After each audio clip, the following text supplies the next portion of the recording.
And welcome back. Thank you so much for joining us again to talk more about Leaving Hillsong. This week is a longer episode, and that's because we needed to take the time. We're going to cover a lot of stuff in this. We're going to cover a lot of sensitive material in this conversation, but it is really important because Noemi shares with us exactly what happens when, after joining the new church in Boston, she begins to question a lot of things and starts asking questions, and she gets some pretty vague and then some pretty clear responses. Please take care listening to these episodes. This one's a long one and it's intense. We talk about things about gender and sexuality and mental illness, and it can be surprisingly distressing. So please go slow if you need to. Take care of yourself first. Having said that, I'm really thrilled that we get to discuss these things thoroughly as we have in this conversation. And so let's jump into Welcome Home, Part 2. Yeah, this was in October of 2017. Yeah, so Josh Kimes, who was going to be the campus pastor, he gave his little spiel of like, who is a leader? Like, how do you like help people? Like all of his little spiel. And I remember him saying as well, which was very intriguing to me, the idea that like he doesn't have the time to be pastoring everyone. So you should be pastoring yourself as well. And I had grown up. Yeah. It was weird because I had grown up in a place where my dad had been a pastor, and he was like a church planter, and he was the one leading people, and he pastored everyone regardless of who they were. Yeah. And when you talk about a pastor, someone who's leading people, who's like, yeah, like you're saying, nurturing them, helping them out in their spiritual questions, and like a leader and a guide.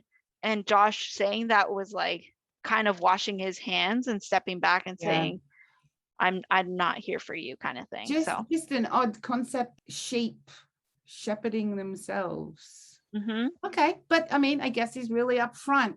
It's an event. Like, so there is no pastoring. So that's probably why he was saying it early, because there isn't much pastoring going on, is there? No. When I heard that, it was clear that like it wasn't going to happen. I don't know why I didn't see it as a red flag at the time. I was just desperate for community. Like, I can overlook this. If that means I get to be pastored, that means I get to choose what I quote unquote eat every morning. So like what message I get, and like guide myself. And if I need more support, can go to my leaders and my pastor. I saw the concept kind of weird, but I was like, okay. When you see diversity, you think safety, don't you? Because you think there's going to be so many different kinds of people that nothing too terrible could happen, because all these different kind of people, somebody's going to, do something. Yeah. When I see diversity, it's a safe space for me, because I know that if they deem it safe, if they're there, it's because they deem it safe as well. So then I can also walk in and like be a part of that. So yeah, I joined the host team. I was the only person of color. The rest of were white women.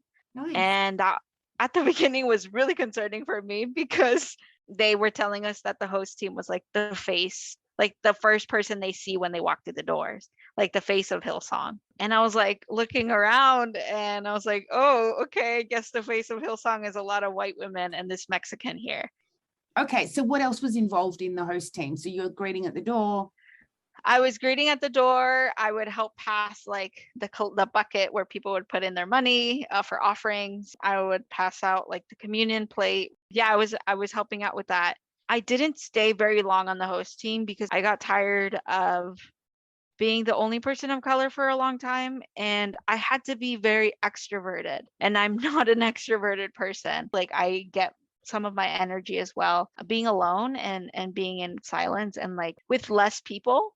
But Hillsong is a very extroverted church, and this like very charismatic and very like welcoming and like, hi, how are you, kind of thing. And that's not me all the time, and I didn't want to be a hypocrite and do that every Wednesday night. People started confusing me with someone named Natalie.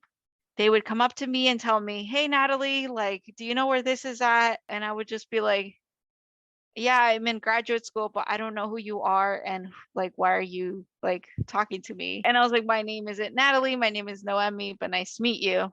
So I started looking around and asking who Natalie was. And I've ended up finding her in the events team. And so we kind of realized they were confusing us with each other.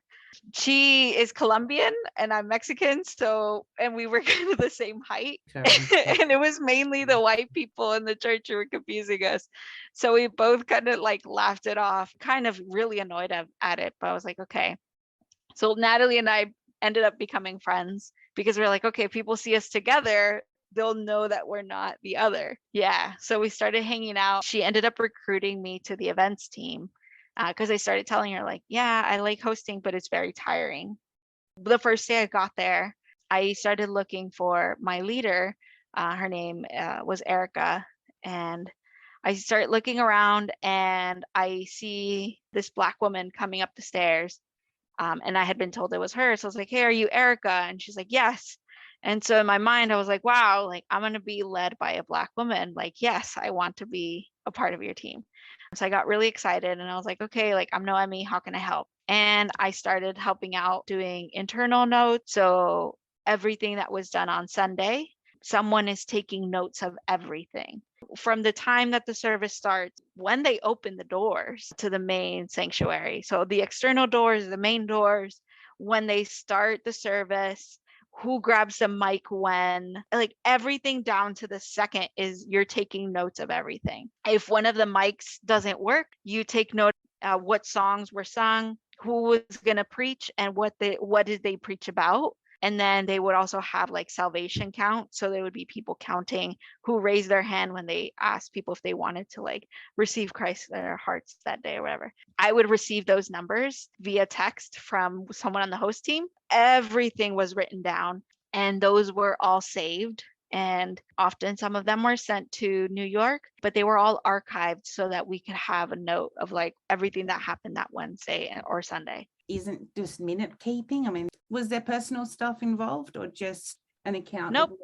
Okay. Just an account of everything. So technically it is meeting minutes, but we called it notes here. So yeah. And how many people are in Boston at the church at this time? There was about 200 on Wednesday night. And then in February of 2018, we transitioned to doing Sunday night. It doubled very fast because when you hear the word Hillsong, people are going to follow it because they've heard of the music. So the first Sunday, it was like 500 people, and it just kept growing from there to like 900 on a Sunday. By mid-year, they started a second service at Royale, which they started doing services at a nightclub. Okay. The East Coast liked to do services within a nightclub. This is like a Carl Lentz thing that he liked to do.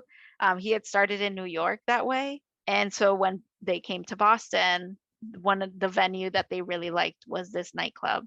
Do you think that's because that's cool or because, yeah, I mean, there's a lot of dark corners in nightclubs, you know, they were pretty dirty and people would come in at 5 a.m. to clean them up. And since I was on the events team, I would help out with, not with the cleaning part, but with like ensuring that everything smelled good at some times. Oh, okay. So it's a working, practicing, like shut down nightclub and what everyone goes home and then we have church. Yeah, there would be moments where they would walk in and we would find drunk people sleeping there and we would help them out. Did they not get saved straight away on the spot? So I've heard instances in New York where that did happen, where people would stay and they would like convert this drunk person. And I'm like, I don't know if there's consent in that, but okay. Consent. Welcome home. So was Carl like the big boss of the East Coast? Yeah.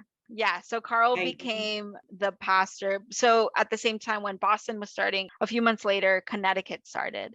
New Jersey was already there and New York obviously had been there for a while. So then Carl became the pastor for all of those 4 churches. Okay. So New York, New Jersey, Connecticut, and Boston. So they've got a lot more outlets than you kind of see on the website and stuff as well. Yes. It became East Coast because they were all registered under that tax exemption code. And so then they became under the branch of East Coast. Yeah. So Carl then became the CEO of that tax exemption. Tolu, she was a CFO, and a few other people from the main branch.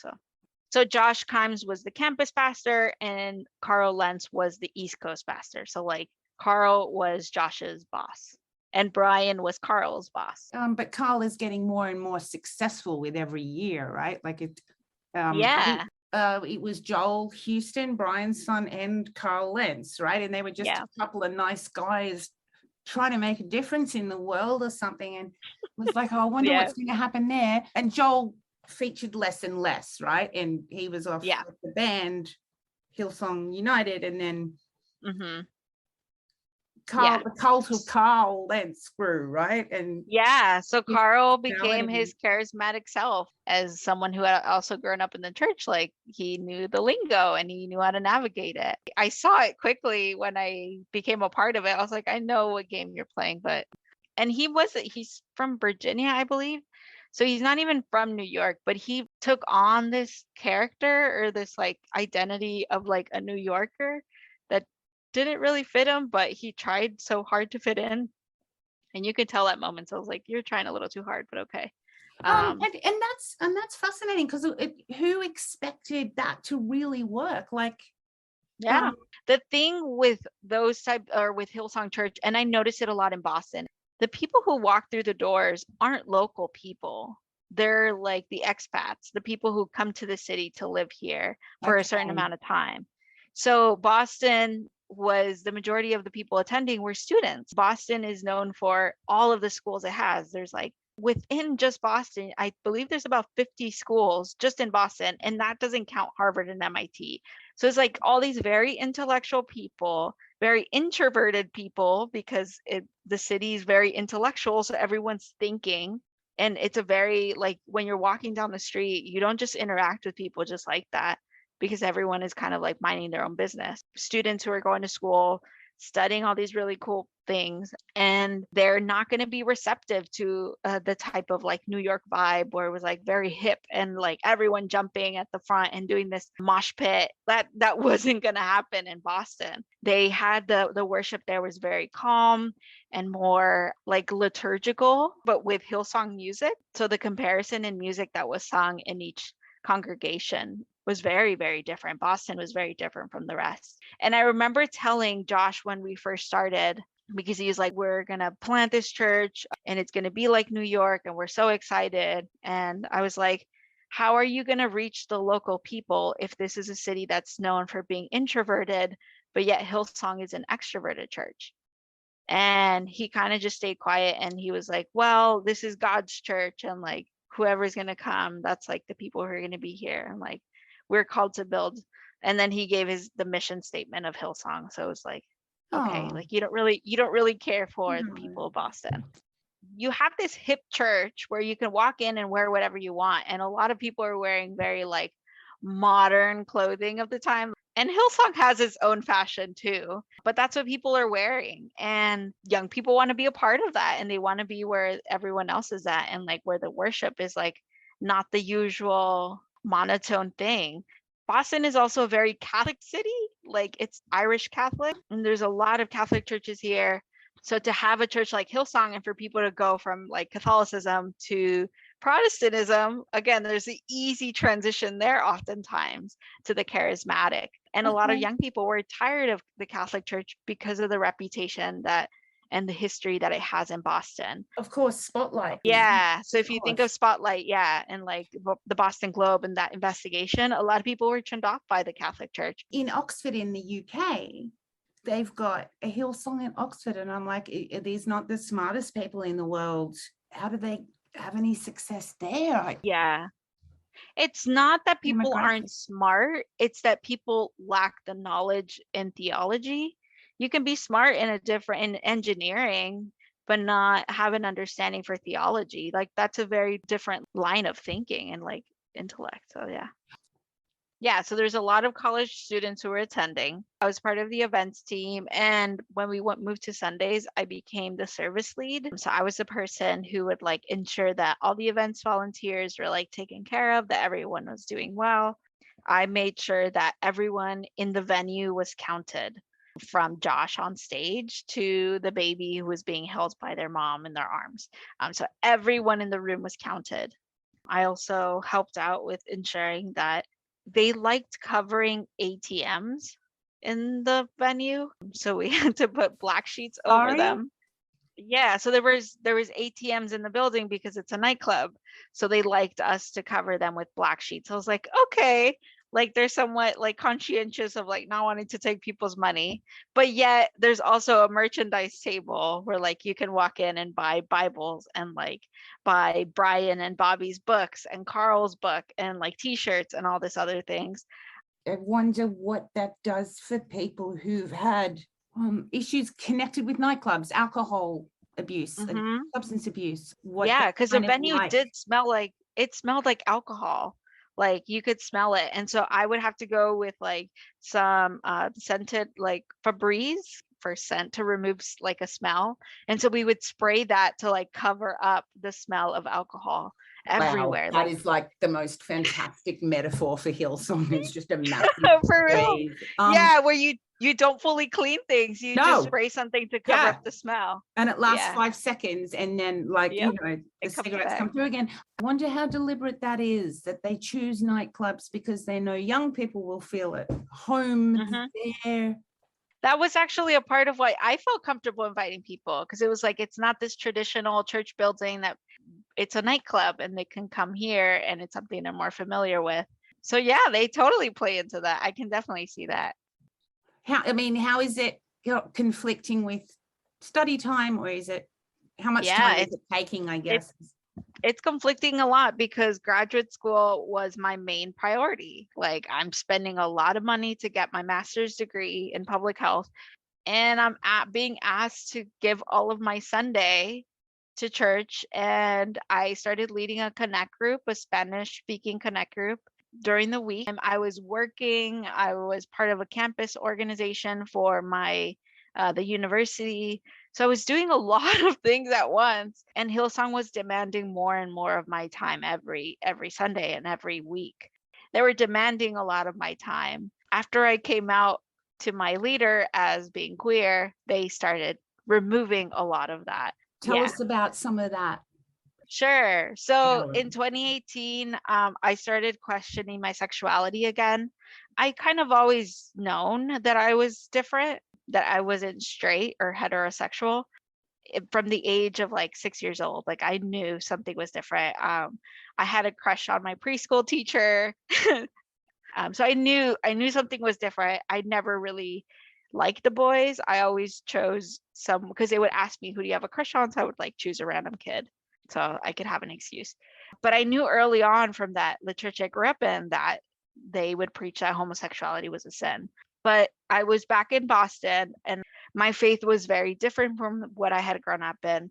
So I started questioning my sexuality again and really started thinking through how that intertwined with my faith.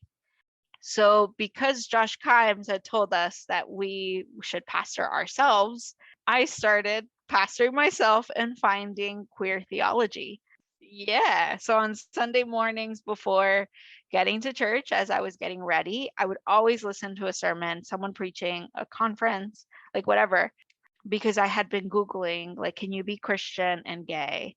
And a lot of things would come up, from like yes and no, and like it's a sin, and like no, you're welcome. And like, so I found like all of these other books and preachings. And so I started listening to queer theology and like Kathy Baldock and Kevin Garcia and Glenn Dillon Doyle and all these other like queer people who were just sharing their experience, or allies who were like sharing like the Bible and debunking or unclobbering the Bible and the 6 passages that exist. How did that make you feel? And tell me about the 6 passages, what that means. Yeah.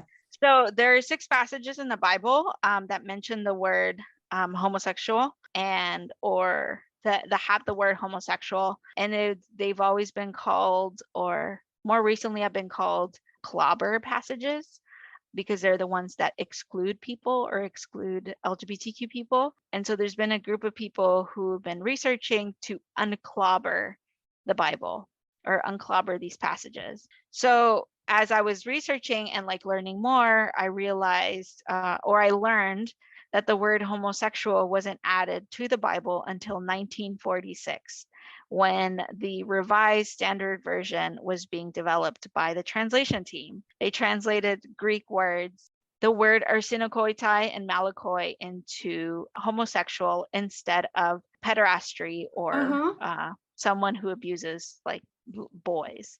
And if you see the story from Sodom, they weren't using sex as a way of like consent or for enjoyment. It was to diminish or dehumanize someone, which is why, when the two angels are there and Lot tells them, like, people are banging at the door and saying, like, let us like rape them, have sex with them. It was to dehumanize and take their manlyhood. Yeah, that's how it was. So, I mean, viewed. I just think when someone asks me that, I say, look, just take my virgin daughters. Like, please don't defile them. Yeah. They're staying here. Just what a great story, that story of Sodom and Gomorrah. Yeah. So, and so then Lot fronts. offers his daughters instead. So they didn't really care about who it was. If you look later on in the Bible, you find that Sodom and Gomorrah wasn't destroyed because of gang raping and homosexuality, the way that people have always used that scripture for. It was destroyed because of inhospitality. Yeah. When I started realizing all of those scriptures and like realizing that everything I had been taught, that homosexuality or being queer was a sin, was not the reality. And I think that takes a lot of courage to allow the concept that the way you've been raised, and to read that differently and absorb it it's massive. Oh yeah, it took a long time. It wasn't like a overnight thing. It was something that like I read through and I prayed about it, and I really like tried to live it out, ask people questions. I read so many books about it and from different perspectives. It wasn't just one. I noticed that in a lot of the conversations, we often only focused on the sex part of it, and we never focused on the humanity of people. It was always who you're having sex with and not how you're living your daily life. And that really frustrated me, because I was like, if I'm queer, at the time I identified as bi, but if I would tell myself, if I'm queer, if I'm different, it's not just about me having sex with someone, because that's not my first priority.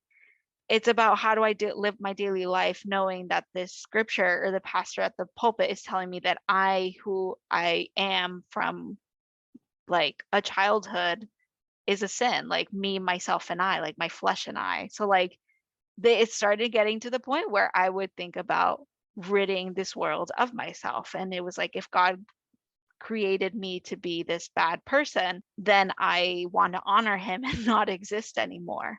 Like it got to that point where you start thinking in that way.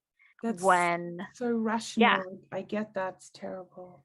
Yeah, bad theology kills, and a lot of people have killed themselves because of that idea. And so I was studying queer theology, and I was coming to the realization that theology was bad, that the fruits of that theology were killing people, but the fruits of other theologies like queer theology, where you were viewing scripture as something that had been misinterpreted and actually interpreting it in the correct way and embracing that, was life-giving and like freedom giving to people, because they were finally free to be who they are and who God created them to be, and viewing your sexuality as a gift from God, regardless of it being hetero or homo or whatever it was.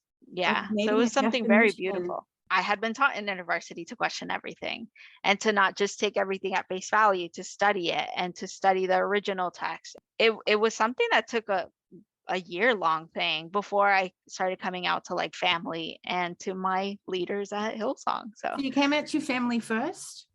I came out to my leaders at Hillsong first before I came out, because I felt like they might be more accepting since they were younger.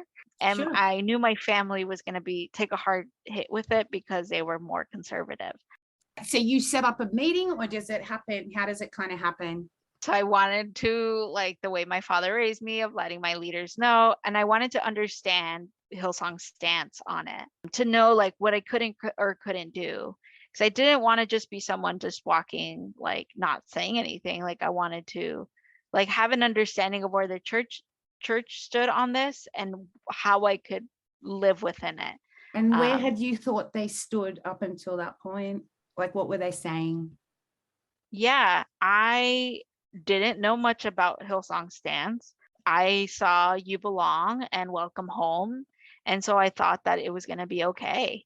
So I messaged my leader and I sent her, I first sent her an article of someone who came out as Christian and like how they interacted with that. And so I was like, hey, like, what do you think of this? And she's like, oh, this is super interesting. I was like, hey, can we like have a conversation? I need to talk to you. And we were talking and she's like, so like, why did you want to talk to me? What's going on? And I was like, so I have this friend who is gay and they want to attend the church, but they don't know what the church believes about homosexuality or being queer. And so they really want to know because they also want to serve at church and be a volunteer, but they don't know where they can volunteer at. And so she kind of just stayed quiet for a bit. And she's like, well, everyone is welcome here. Everyone belongs and they're more than welcome to come to church. And I was like, okay, that's great. I know everyone is welcome through the doors, but what can they do as a volunteer? Like, can they be on the host team? Can they be a part of creative? And she was like, well, that's something that we would have to have a conversation about individually to see where they can volunteer at and to see how comfortable the leader is with the situation. And so I was like, okay. So I kind of like had more questions than I first started with. And so I was like, honestly, I'm going to be very frank with you. Like, it's me. I'm the friend. I'm the queer one. And I am already a volunteer and I'm already considered a leader. I'm leading a connect group and I'm a service lead for the events team. So I want to know like what I can and cannot do. Like, I want to be very open with you. And so she stayed very quiet and didn't know what to say and was like, okay, well, this is a conversation we're going to continue to have. But all I can tell you right now is that what you are doing is okay. Yeah. In terms of volunteering. Okay. So your work is at a good standard. Yeah. Yeah. I didn't have to like leave whatever I was doing.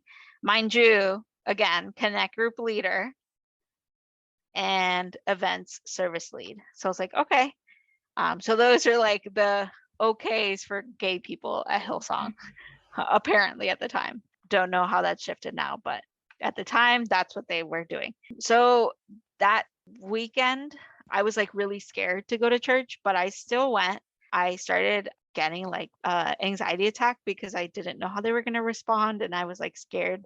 I didn't know who she had told and I was barely coming out. So, but I still went to church and I did things the way I was going to do them and like did my thing and kept going. This was at the end of 2018 was when I came out to her. Fast forward a few months later, my mom came to visit me for a whole month. She stayed with me in January of 2019.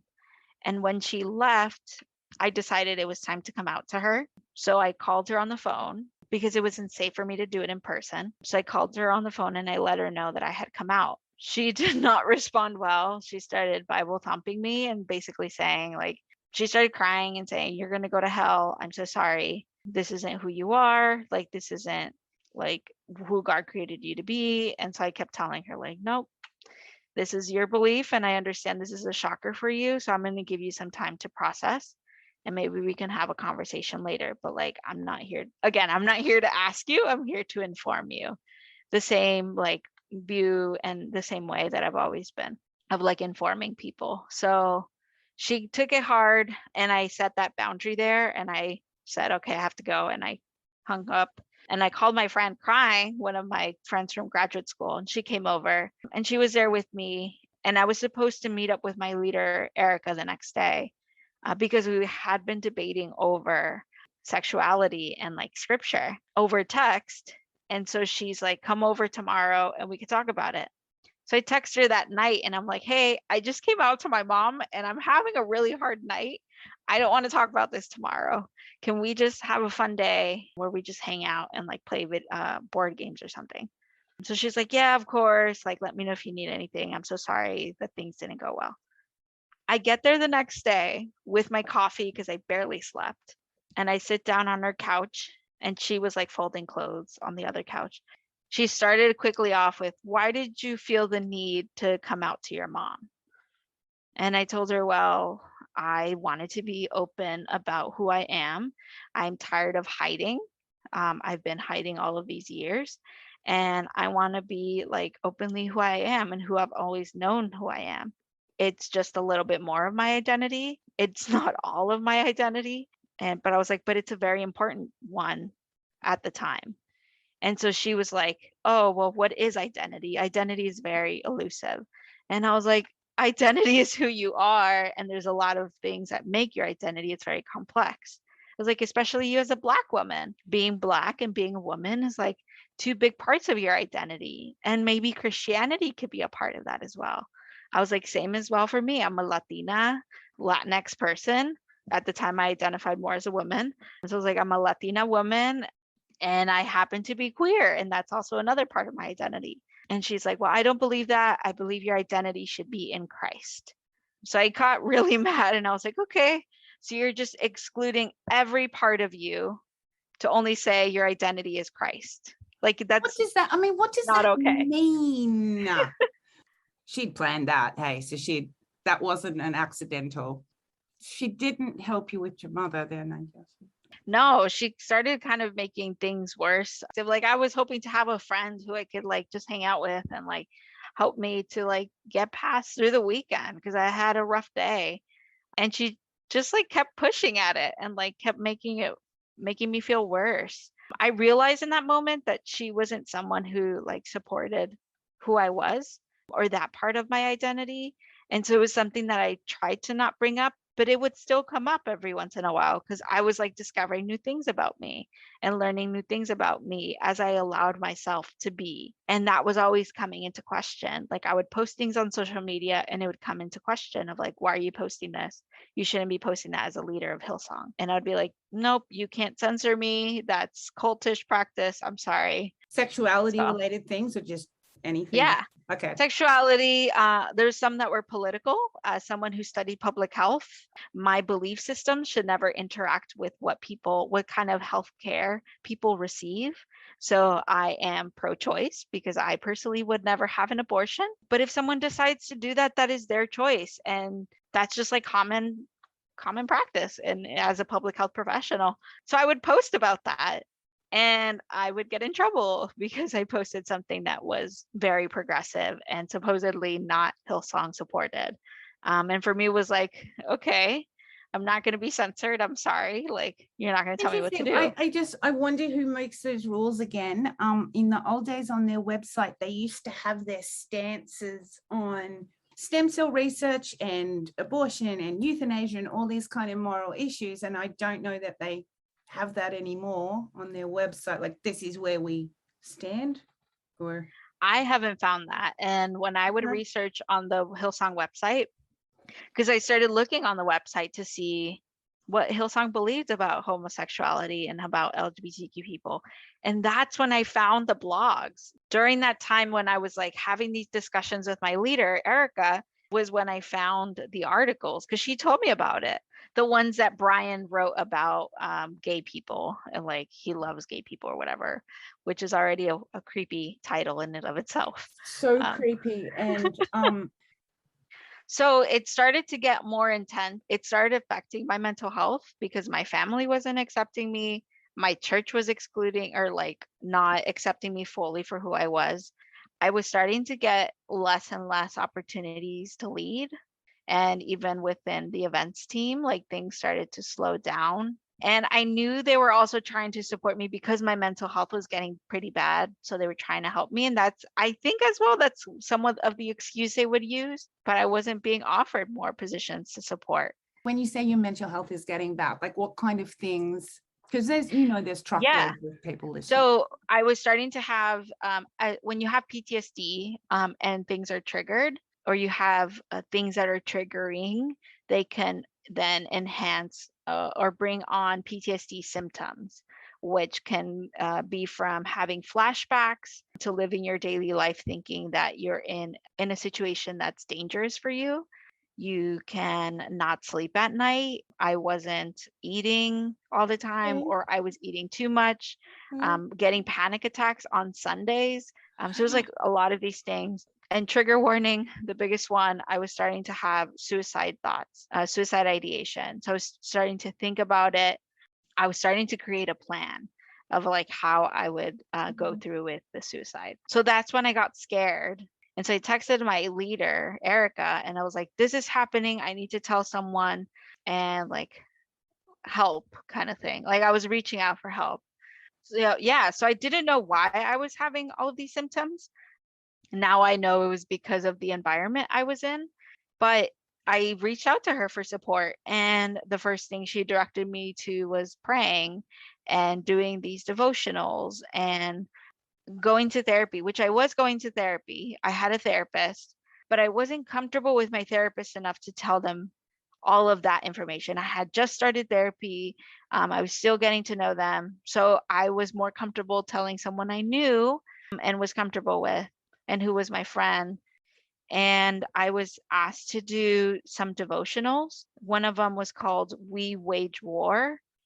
No, it was called I Declare War by Levi Lusko. And he's a pastor here in the US. So it was basically around that your mind was a war zone and you had to declare war against your mind and like take control of it.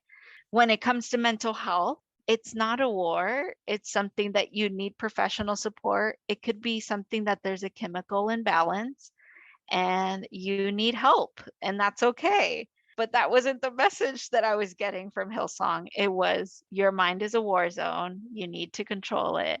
This is something that you can win. This is from people Dangerous.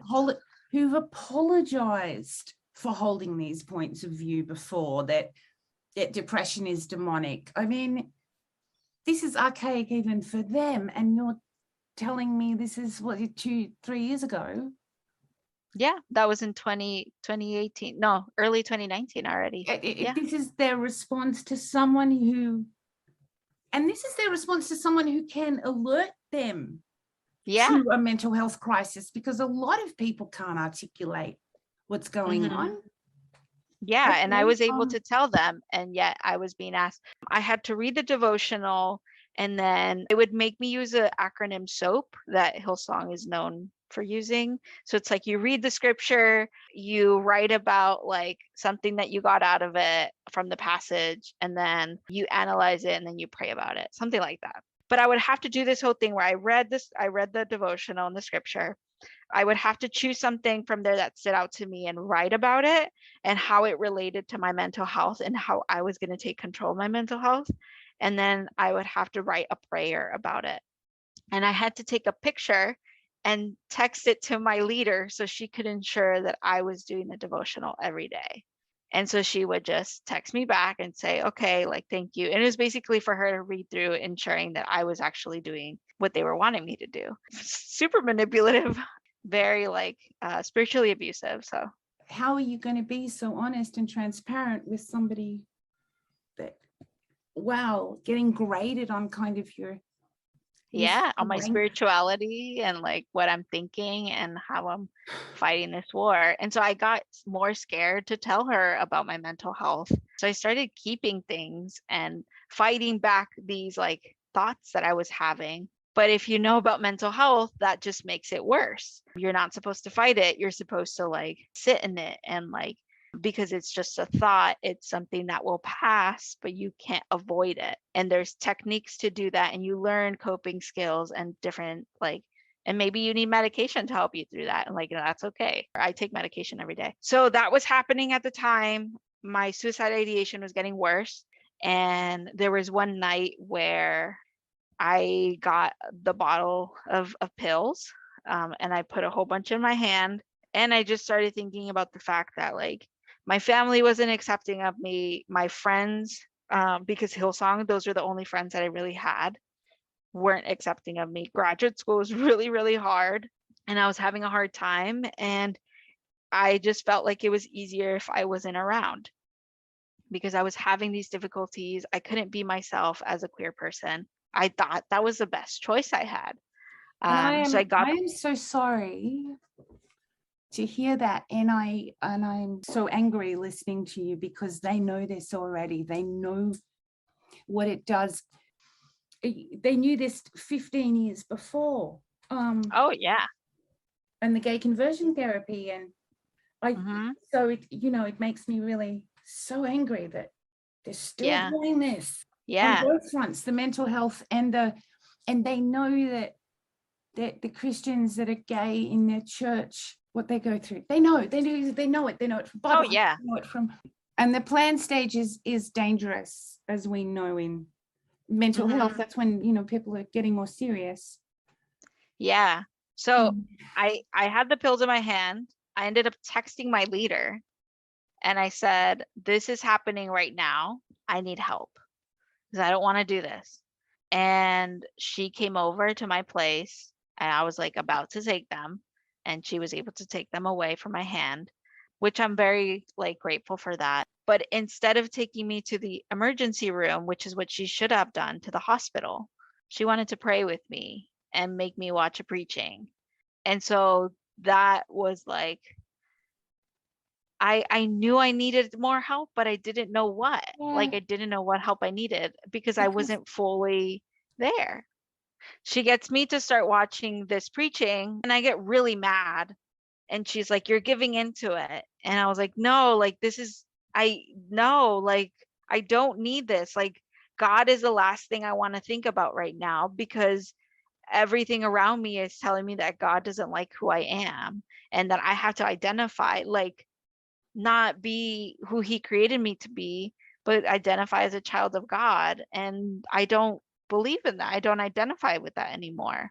Identify as we didn't do that. Identify as a child of God. What do you mean? Well, they didn't want me to identify as queer. They wanted me to identify as a child of God instead. They're as something mutually exclusive, as a label. Isn't everybody there a child of God though? That's what I thought, but apparently that's not what they wanted. They wanted your only identity to be as a child of God. That's what I was being told every week and every time and opportunity they had. And that's a theme that you'll see a lot with ex-gay ministries, that they'll say, oh, I don't identify as LGBTQ. I identify as a child of God. It's like brainwashing and denying everything about who you are and who God created you as. So everything about it was just weird to me. And so that's happening. I get really mad. She ends up leaving, takes all of the pills that I had there and my knives, because I had also done some self-harming. And I text my friend from grad school. We were best friends as well at the time. And I tell her the situation. That weekend, my friend came over. We were hanging out. And I started crying randomly again because all of my friends had gone to a party from Hillsong and I wasn't invited, but yet I was being told about it. And so that was really hurtful to me because I was starting to notice that I was being excluded now from things. So it was Natalie, the girl I had been confused with, she was organizing the party, and then Erica was going, and a few of my friends were going. That's just plain nasty. Okay. Yeah, and I wasn't told about the party, and Erica accidentally told me about it. It's oh, well, you weren't invited because they don't really know you well. And so I was like, no, something else here. So I was really sad and I started crying, and my friend came over and was like, hey, I think you need more support. And I was really confused about it. And she's like, my aunt is a pastor and she is lesbian and she's Black. I had met her a few times and she was really nice. So I was like, okay, I'll talk to her on the phone. And so she gets on the phone and she was like, hey, I've heard you've been having a really hard time. And I was like, yeah, I am. I don't know what's going on. I really have been contemplating suicide. And so she was like, okay, that must be very difficult. And I'm so sorry you haven't gotten the support you need. This has happened to me before. And I think when that happened to me, I had to get a psychiatric evaluation at the emergency room in the hospital. And she's like, I think that's the best step for you right now because you need professional support. And that's something that we can't give you, but there are people who are trained and go to school to help you. She said, is that something you would want? And I started crying and I told her, yeah, I think that's what I need. That was never an option that had been given to me. And when she gave it to me as a pastor, I felt comfortable saying yes, especially the way she told me, very calm and like succinct and like very to the point, and not overwhelming me with options.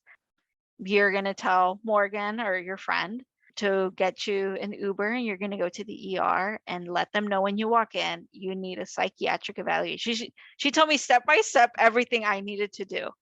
I'm talking to you from Australia, where we have, it's not a perfect system, but we have a lot more healthcare provision than we understand the people in the United States do. So we're also not hit with hundreds of thousands of dollars in bills. How does that influence somebody's choice to go to the ER? A lot of people decide not to go to the doctors or to the emergency room. Just thinking of the ER, that's like a $5,000 bill easily. It's expensive to go to the emergency room. That was a $5,000 decision you made? I luckily at the time had insurance, so I wasn't charged that. Wow. And in the US, now speaking as a public health professional, if you go to the emergency room in the US and you're admitted into the hospital, then the emergency room fee is then waived. The majority of insurances do that. Not all of them do, so don't take my word for it. But it's usually a policy that's within the majority of insurances. So yeah. I was fortunate and privileged enough to have insurance at the time as a student, but for other people, like there's people who don't have that and they can't access. And so the best option they have is continuing to pray. Yeah, that just changes everything. You walk into emergency and what happens? To start the process of checking if I had harmed myself in any way, which I had.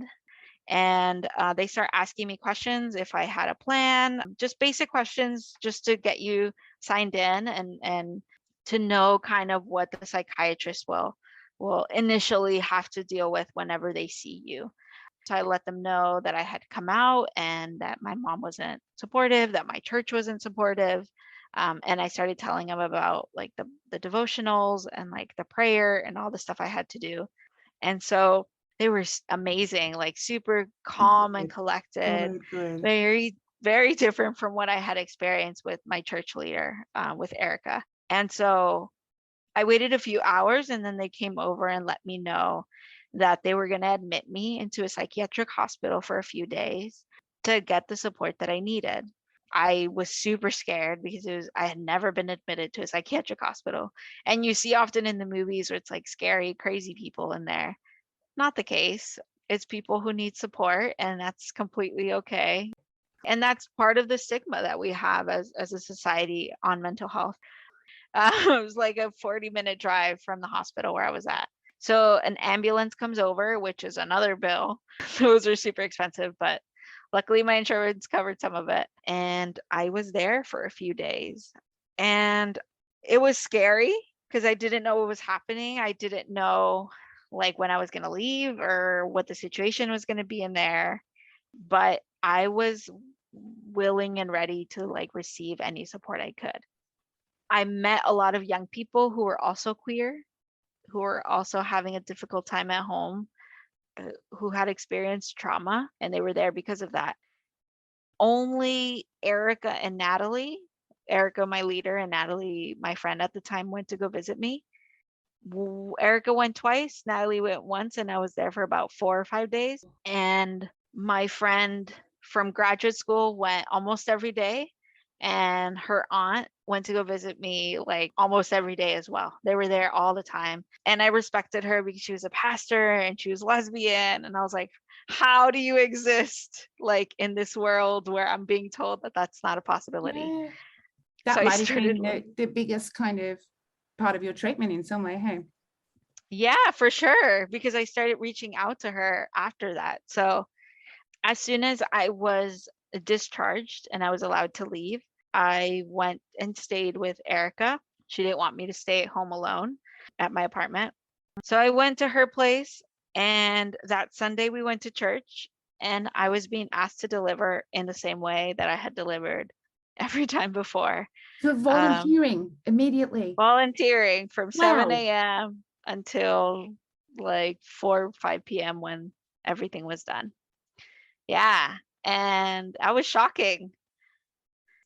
You've just been in an actual hospital. It's not a kind of a. Yeah. There was a realization of I'm not being valued as a person. I'm being valued for what I can give to them. And so that's when I started questioning if this was a place for me to be at, if this was actually home, the way they mentioned it. From there, that's when like things started going downhill from my experience with Hillsong. That was in July of 2019. I started questioning more. My mental health was up and down. I started on medication. The medication started to help. And so I started feeling stronger to ask more questions. Yeah, by the end of September, I left the events team because I was no longer considered the service lead. They slowly started removing that, which at the time I kind of was like, okay, whatever. Like, I am tired of doing this. I was starting to not be invited to a lot of like hangouts after church. So I left the events team and I started helping one of the pastors. They led all the connect groups and they administered all the connect groups. And so I was like, great, I love administration. Like, I'll help you out. And so when I go over to support him, and we were working together and administering, so he comes over and says, hey, I'd like to get some coffee with you. And so I was like, oh, okay. We ended up meeting up and he was like, okay, so who is Noemi? Can you tell me about you? And so I was like, okay. So I started like sharing like who my parents were, where I came from, the church. And I didn't say anything about being queer. I only focused on my mental health. And he was like, oh, okay, that's awesome. He's like, I can see someone who's very resilient and who really values their mental health. And I'm like, proud of you. So we kind of ended that meeting there. The end of that first meeting, he said, I want to mentor you. And I was like, I'm not used to being told someone wants to mentor me. It's usually the other way around where the person is asking the mentor to mentor them. Someone out. Yeah. Yeah. So when he told me that, I was like, okay, that's fine.